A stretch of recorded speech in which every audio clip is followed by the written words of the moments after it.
Number 5, this is going to confuse the shit out of you, by the way. Number 5 is a game called Garden of the Sea. If you have no idea what this game is, I can't blame you. Next to nobody knows it exists, but it is adorable and I love it. This is one of the only VR games, other than, you know, Skyrim, but I can't put Skyrim on this list, but it's one of the only games that actually completely, like, overtook me with its story. It's downright beautiful, and what they've done, I like what they've done with the graphics. They've stylized it. So what that means is they haven't tried to make it look really good, they've made it look cartoony on purpose, and for that reason it's incredibly easy to get immersed in it because everything looks like it's supposed to be that way. I don't think it is, because on the PC version it's slightly different, but they've made the graphics just blend so well. It's all colourful. It looks kind of like, what's the Nintendo one? Raccoon, put you in debt to the mafia. I don't remember. Whatever, find it, editing me, find it, just put the game in the square.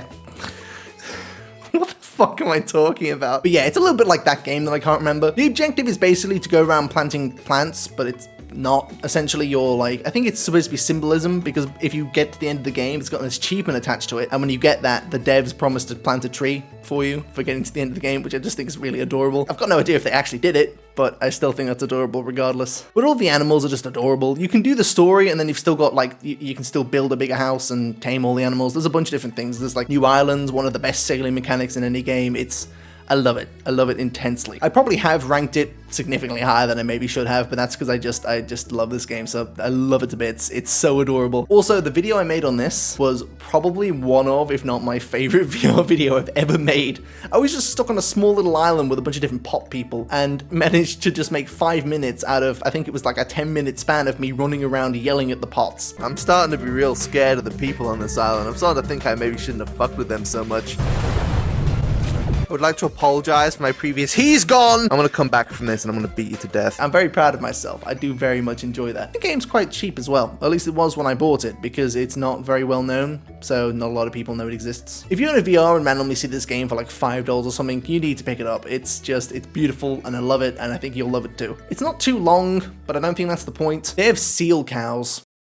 Don't really know why. Number 4 is Mogus. Mogus has no right being anywhere. It has no right existing, and it has no right being on my list. The thing with Mogus, even though it is quite simplistic, it still plays quite well. I don't think it plays any better than the VR chat level. That is literally the exact same thing. The community for this game is absolutely mental. Number 5, penis cock. The last thing you want in Burger King fuck lettuce is my penis. A lot of the videos when I used to make gaming stuff, which I can't decide if I still want to make those, that's been one of the games that has the most fruitful content because everybody is mental on it. For some reason, first of all, it's a Mogus, so every 12-year-old on the planet owns it, and you can just annoy the crap out of them and they will start screaming, which I don't think is going to get old for as long as I'm alive. And then you got the people who take the game far too seriously, so naturally, you're evil, you stab them right in front of the 2-year-olds, and the 2-year-olds don't know what to do because they're, you know, 2-year-olds, so they start screaming, blaming red because it's always red somehow, and you know that the dude you just stabbed who was taking it so seriously is fuming on the other side of that ghost microphone and just screaming at the top of his lungs at these poor children who can't figure out what color to vote because rainbows are spooky. Listen, I don't need to explain a Mogus to you. Mogus is beautiful. Mogus is one of the most fun games on VR. Plus, it looks amazing on the Quest because, again, it's a Mogus. It doesn't need graphics. The VR pod is awesome, and also it's also really cheap for some reason. I don't know why it is, but it just is. If you don't know Mogus, get Mogus. You will not regret it. You'll regret it, but you'll also enjoy yourself. So before we get to the top 3, I'm going to explain some honourable mentions that didn't quite make the list, and also explain why they didn't. The first two are obviously VR Chat and Rec Room. Now personally, I can't stand either of these two games for various reasons, but what I will admit is they are both very important for the Quest 2's lifespan. VR Chat is basically what skyrocketed VR into existing, and even though now it is an absolute cesspit, it was, at some point, at least semi-respectable. So for VR Chat's memory, rest in peace for when you weren't the worst thing ever, I'm going to give it an honourable mention here. And as for Rec Room, it's one of the only games that I think has been cross-compatible with almost every single platform now. It's on mobile, PC, Xbox, so it's one of the only ways that you can play VR with your friends on an Xbox or a PC. So even though, again, The Rec Room, I've got to admit, that's pretty impressive. Also, both these games are free, so, you know. We also have Vader Immortal. Just figured I'd give this one a quick shout out. I've never played it. Apparently, it's really good, so I'm just going to put that there. These games are quite cheap. There's 3 of them, and apparently they're some of the best VR content ever made, so go check those out, I suppose. And the last honorable mention is actually this little app called Guided Meditation. So if you don't know what this is, well, it's a meditation app. So what I use it for, it's got like 100 different environments, for example, right? And you just sit in the environment and vibe with whatever music you want. It is so unbelievably therapeutic, especially for a quest game. It's one of the few games I know that can convince your mind that you are there completely. Like, you just feel like you're wherever you are. It doesn't make sense that you are there because you're on your, like, mattress, but trust me, it's ridiculous. It's also, again, another game that's incredibly cheap. I don't think it's being worked on anymore, but it's just, this game is amazing. It's not even a game, it's a lifestyle. No, but it's very important. If you own a VR and are stressed to piss, just hook this up. It's way more refreshing than you believe. So number 3 is a bit of a jack of all trades one. So essentially, it's any military shooter that you like is deserving of this spot, because all of the military shooters, or at least the most common ones, so I'll list off the ones I mean, because some of them are kind of shit. Contractors, Onward, Breaches, or Pavlov. Those are the 4 that I've played, and those are probably the 4 that deserve this slot. Now, I do like them all in their own way, but personally my heart has to go to Pavlov. I do love the crap out of Breaches, by the way. Breaches is amazing, it's brand new, play the shit out of it, it's really good. I can't play it because I'm unfortunately very, very ill, which doesn't translate onto a camera, luckily. So the reason I love Pavlov so much is, again, similar to Amogus, it's the community. The community on this game and Breaches are just fantastic. Some of the people I've met on Breaches. I want to be ignorant, fat, and play Breaches all day. Yeah, I don't want to go to lore. Yeah, they're mental. Pavlov is infinitely worse because it's free on the Quest, at least at the moment, so every child in the world owns it. The only problem with Pavlov is that it's not cross-compatible with the PC. And the reason that's a problem is because PC Pavlov is now dead. There's no one on it. And that'll probably, for those of you who haven't seen the actual PC VR video, what do you mean if you haven't seen it? I haven't made it yet. For those of you who happen to come from the future and seen the video that I haven't made, look, any military shooter that you love definitely deserves to be third on this list because, my god, it's just so good.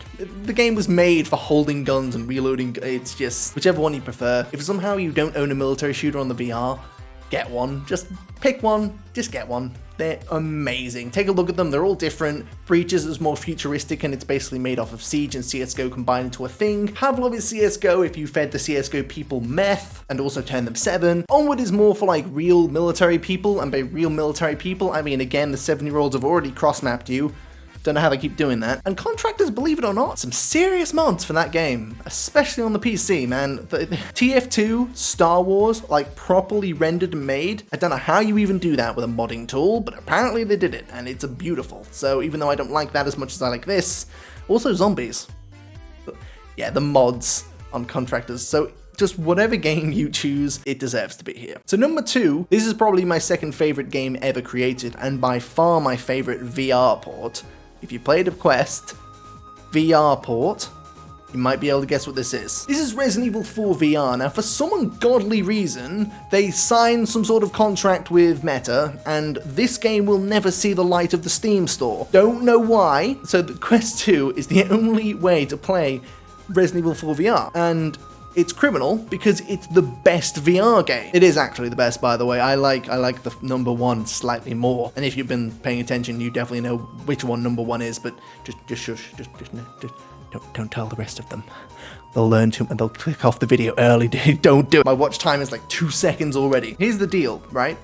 The original game, the only thing that held it back was its movement. So they've given you full movement, and now you're in a 3D environment where you can look at anything you want. You get to see the castle, you get to see the village, you get to see the island, you get to see all of it in a completely 3D environment that you can interact with. And yes, it's as good as it sounds. I hear they're making a Resident Evil 4 remake VR port. It won't be as good. It won't be as good. This is simply better. I've heard some people whinge that you're stuck in like a little box for the cutscenes, which, yeah, does kind of suck. But to be fair, I don't think it's nearly as worrying considering, you know, you can just skip the cutscenes anyway once you've seen them once. All the weapons still work. They've all got different things. The only thing, obviously, is the reload is not the same, and neither is the recoil, because you own the recoil now and you reload it yourself, but the guns have still been balanced really well. It's got mercenaries, and mercenaries still unlocks all the really cool stuff, like gold for all your guns, and also the hand cannon, which is death. The hand cannon is simply death, it's just death. It's made to be arcadey, similar to Dead Space 2, who everyone who knows me would know that that game is by far my favorite game in the entire world. Some people said I needed a script. I think you're missing the point of who I am. If I read from the script, I sound like a sponge. And now I sound like a sponge, but the sponge has kind of escaped the sponge factory and rolled off down the street and murdered a child. What was the analogy? What was I saying? Spaghetti. That's the words. If you don't own a Quest 2, you can't actually play this in VR, which is just a crime, because I love this game so much and really wish that more Steam VR players would play it. With that being said, the only Steam VR people now are the people with the Rift, a Vive, or an Index. The Vive doesn't really exist anymore because the Index ate it, and the Rift doesn't exist anymore because the Quest ate it, and the Index people think they're better than me. So, Valve Index players, I've got an interesting ultimatum for you. You can't play Resident Evil 4 VR. I won every argument. Every single VR argument between me and an Index player has just been won because I now have Resident Evil 4 VR and you don't. I've kind of gone off topic, but this game's really good. I'm gonna get to number 1 now. Number 1 is, drumroll please, it's Blade and Sorcery, because it's Blade and Sorcery, because you've played a VR and you know what Blade and Sorcery is, and it's Blade and Sorcery. Someone woke up, invented Blade and Sorcery, and the second the idea for Blade and Sorcery came to their head, number 1 was Blade and Sorcery, like the exact moment. Once God decided Blade and Sorcery existed, it became the best thing. Now, if you're wondering why Blade and Source is the best VR game, I want you to close your eyes and picture this. Go on, close them. I'm not going to do anything on the camera for a while. Imagine you have to open your eyes. Just realize I'm doing this as a bit in the VR, so open your eyes again. Imagine you're in a world and you see a man in front of you. What are you going to do with this man, huh? You're in VR. Things don't matter here. Are you going to shake his hand? Are you going to talk to him? Ask him about his day, perhaps? No. You're going to stab that man with a knife because you're a psychopath. Cavemen have been stabbing people with sticks since cavemen were invented by cavemen people, namely the dinosaurs maybe. I'm pretty sure the dinosaurs. So Jeff ate the dinosaurs and then he made humans. I don't know how he made but he did. He built humans out of bones. The innate want or necessary brain chemicalness that I've forgotten how to speak words, I might be having mental breakdown. Giving someone a sandbox in which they have all of the knives and can stab all of the humans with the knives in a really fun way, and then adding Star Wars mods into it. So, listen, human beings, they have this thing called paradise. That's what this is.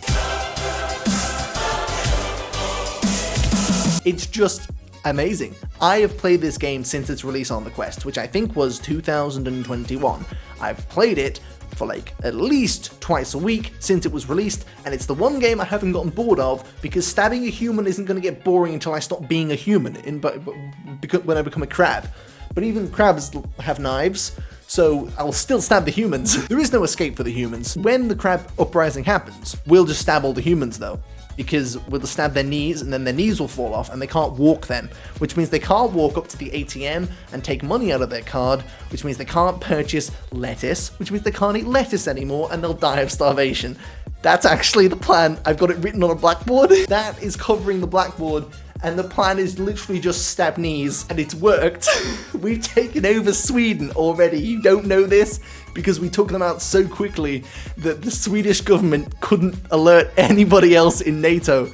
But we own Sweden now. It's ours. Jeff is now the president of Sweden. We let PewDiePie live because he's kind of cool. Everybody else, straight into the meat grinder. We're actually not evil. Crabs aren't evil. We actually like humans. This was a review of Blade and Sorcery at some point. I appear to have gone slightly off topic. I'm losing my balance. Mental balance, that is. So yes, those are my top 10 games. But yes, all the games on this list are really good. Some of them I don't like as much as others, like Demio and Theft. I don't like those as much as games where you can walk around and stab humans, but they're still fantastic for what they are. My chair isn't tall enough. Oh, I broke my bum bone. There is actually an ass bone.